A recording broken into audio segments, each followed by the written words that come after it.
ആളൂർ ഗ്രാമപഞ്ചായത്തിൽ മാലിന്യമുക്ത പ്രവർത്തനങ്ങൾ ഊർജിതമാക്കുന്നതിന്റെ ഭാഗമായി വെള്ളാഞ്ചിറ ഇൻഡസ്ട്രിയൽ എസ്റ്റേറ്റിൽ നിർമ്മാണം പൂർത്തീകരിച്ച MCF സെന്റർ ഉദ്ഘാടനവും ബെയിലിംഗ് മെഷീൻ സ്വിച്ച് ഓണും നടത്തി. ഗ്രാമപഞ്ചായത്ത് പ്രസിഡന്റ് KR ജോജോ ഉദ്ഘാടനം ചെയ്തു. പഞ്ചായത്ത് വൈസ് പ്രസിഡന്റ് രതി സുരേഷ് അധ്യക്ഷത വഹിച്ചു.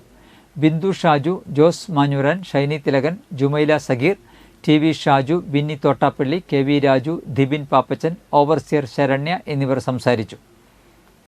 25 മാർച്ച് മാസം 30-ാം തീയതിക്ക് മുമ്പിൽ നമ്മുടെ പഞ്ചായത്തിലെ മുഴുവൻ കുടുംബങ്ങളും മാലിന്യമുക്ത നവകേരളത്തിന് മുന്നോടിയായി ഹരിത കുടുംബങ്ങളായിട്ട് നമ്മുടെ പഞ്ചായത്തിലെ മുഴുവൻ കുടുംബങ്ങൾ മാറുന്നതിന് വേണ്ടി തുടക്കം കുറിക്കുന്ന ഒരു ഉദ്ഘാടന മീറ്റിംഗാണ് ഈ മീറ്റിംഗ് എന്ന് നിങ്ങളോട് ഞാൻ പ്രഖ്യാപിക്കുകയാണ്. മുഴുവൻ ജനങ്ങളും കൈകോർത്തുകൊണ്ട് ആളൂർ പഞ്ചായത്തിലെ മാലിന്യമുക്ത ക്യാമ്പയിനിൽ പങ്കെടുക്കണം എന്നുള്ളതാണ് എനിക്ക് ഇവിടെ സൂചിപ്പിക്കാനായിട്ടുള്ളത്.